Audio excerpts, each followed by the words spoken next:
rasanya panjang sekali. Kalau saja ayah masih ada, mungkin segalanya lebih mudah. Sari, kamu kelihatannya capek. Coba duduk dulu, ibu buatkan teh hangat. Bu, Bima datang lagi tadi. Dia minta kepastian soal rumah ini. Dia masih memperjuangkan janji itu, Sar. Iya, Bu.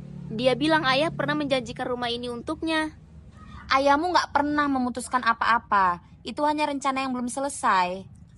Kak Sari, Ibu, tolong buka pintu dulu. Ini penting.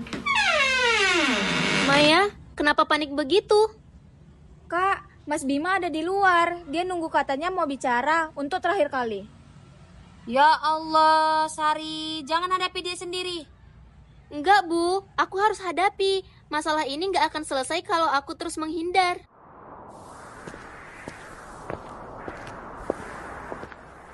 Sari, akhirnya kamu mau keluar juga. Ada apa lagi, Mas Bima? Kamu tahu apa? Rumah ini janji Om Arman buatku. Mas Bima, tolong jangan tambah beban kakak. Kami semua lagi berat. Kamu pikir aku tidak berat? Aku kehilangan kerja. Cuma ini janji almarhum paman, itu satu-satunya harapanku. Mas, ayah memang bilang ingin membantu, tapi tak pernah memutuskan untuk memberi rumah ini. Kamu selalu bilang kayak gitu.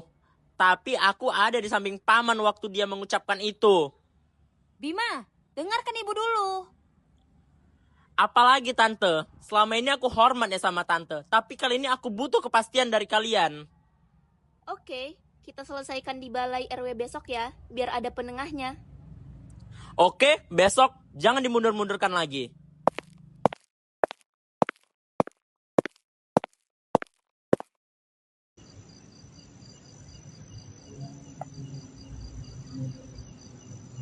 Ayahmu memang ingin membantu, Bima. Tapi gak pernah dia ingin mengambil hakmu, nak. Aku takut, Bu. Kalau rumah ini sampai hilang. Kak, aku sama kamu. Kita hadapi ini bareng. Kamu nggak sendirian, Kak. Makasih ya, Mai. Kamu penopang kita sekarang, Mai. Besok hari besar. Kita memang harus kuat.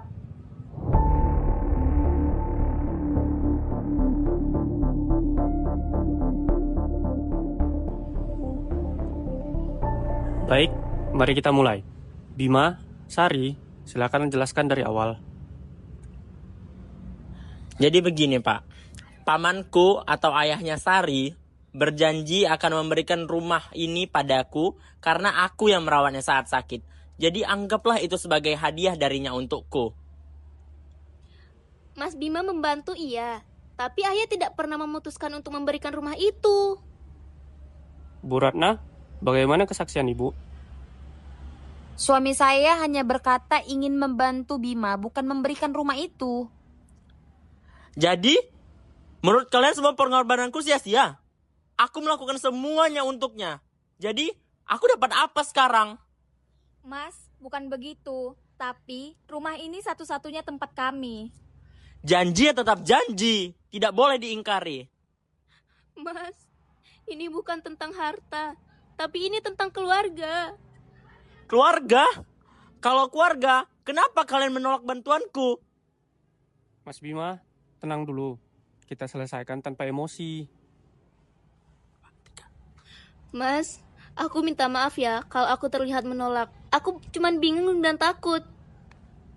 Kami sangat menghargai jasamu, Bima. Kami nggak tahu kalau beban Mas sebesar itu.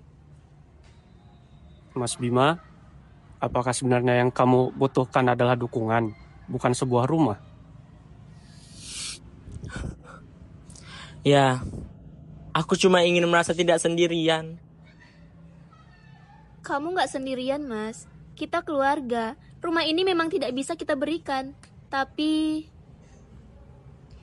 aku akan bantu cari pekerjaan untuk Mas. Apapun yang aku bisa lakukan. Aku juga. Aku punya kenalan di tempat servis. Mas bisa mulai dari sana. Kamu tenang, Bima. Kami gak akan ninggalin kamu. Aku minta maaf. Egoku selama ini terlalu tinggi terhadap kalian. Baik, keputusan musyawarah, rumah tetap milik keluarga Bu Sari. Dan warga, termasuk keluarga Sari, akan membantu Bima bangkit kembali. Sari, terima kasih ya. Tapi aku malu. Tapi di satu sisi, semua ini membuat aku lega. Gak apa-apa kok Mas, kita semua belajar kok di sini. Sekarang waktunya kita bangkit bareng-bareng ya Mas. Kita kan keluarga. Akhirnya rumah ini kembali tenang. Keluarga adalah tempat pulang, bukan untuk saling merebut, tapi saling menguatkan.